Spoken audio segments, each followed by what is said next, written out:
We are back at Elko Farm in the front yard permaculture swale garden. See if I can focus in. I just want to show you all the beautiful crops that have been growing throughout the season. I could bring you in here. You can see like there's a corn that's growing up and some beans growing up there next to the dill, next to a chard. I believe that's a chard. It might be a beet. I'm pretty sure it's a chard. Anyway, this lettuce is coming up here, gonna seed. We got some turnips, I believe, as you can see down there.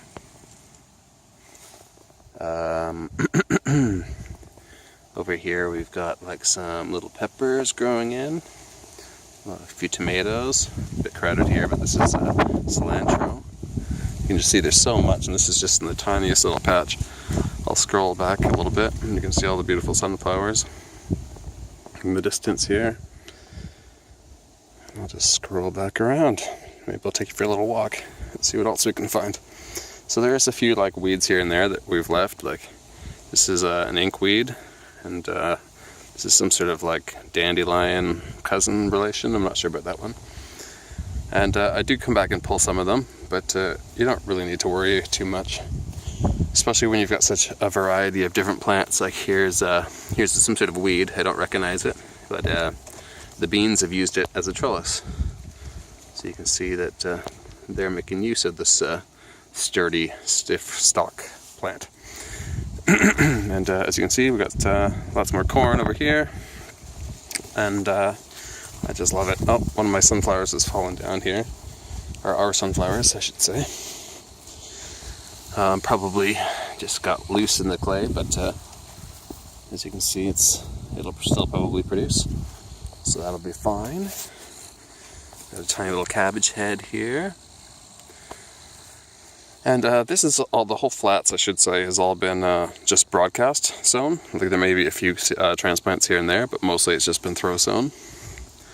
And you can just see just how abundant it all is. Here's the permaculture pond, at the lowest point. Bring you over here and I'll just show you some of these sugar snap peas that are growing up next to this chard, next to this cilantro, next to this bean and turnip. So there's just plants everywhere. Just really couldn't be happier. It's quite great. Anyway, so this is deep enough. It's probably about 3 or 4 feet deep there, and basically this is where all of the 2 swales drain into. There's different projects going on up there. I'm not quite done the greenhouse yet. I got my trailer, but I got the first upper swale, and then there's a second swale, and it all basically flows through this landscape into the bottom pond. Eventually, once this is actually full, it will then flood down this way and out down the culvert. Anyway, I just want to give you a quick tour around the place for documentary sake purposes. See, even this tiny little squash still produced still produced a tiny little squash there. So I'm happy with that. And there's some beans. See, these ones have already dried out. I could open those up and get the actual beans out, the hard beans. This tiny little white eggplant forming. So we'll see how that goes. Just food everywhere it looks. And now we're getting into the more of the wild area, because we didn't really do much to this. So this is what it used to be, just sort of grass. It's all just front lawn. And then as you can see, there's a bit of water in the ditch here. We're hoping this will all absorb. And just show you all these sunflowers now. All kinds of different colors and shapes of sunflower. There's an old squash down there, but it's so that's done now, but it's produced a little butternut squash or whatever. Not butternut, acorn, I think. I'll just give you a quick walk around. So this is the swale. So this is the other overflow point of the second swale. So this will all be flooded with water. Right now this end is a little bit high. But here's where the water starts. So all the rain that's flowed into it flows into this trench and then soaks into the mound, and then flows through the terrace and then into the bottom pond, and then eventually that'll come up, but like I said, go out that direction.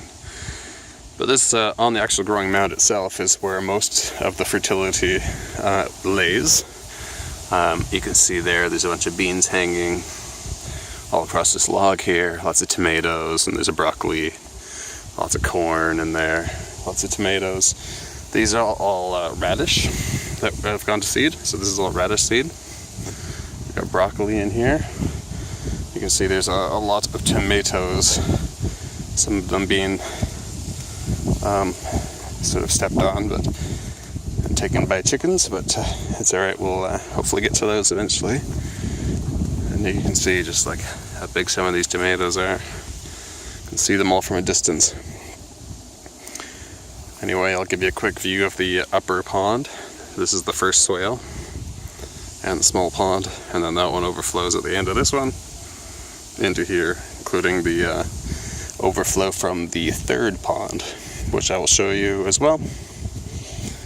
Just come along, there's a lot of tomatoes and peppers, Jerusalem artichokes along here. So this is a swale that is starting to fill with water. It's got the duckweed in there, lots of frogs, lots of squash coming along here. This is all the Jerusalem artichoke. And like I said, here's the overflow point that comes down and joins this swale. So I'll just cross the road real quick.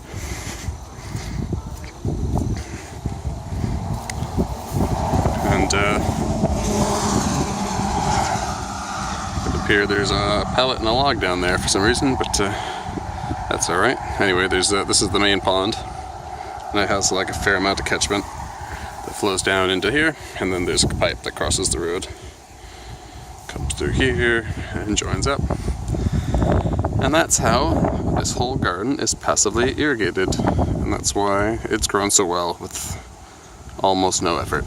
So thanks for watching this, what might be one of the last updates of the season, but we'll see. Thanks very much. Bye.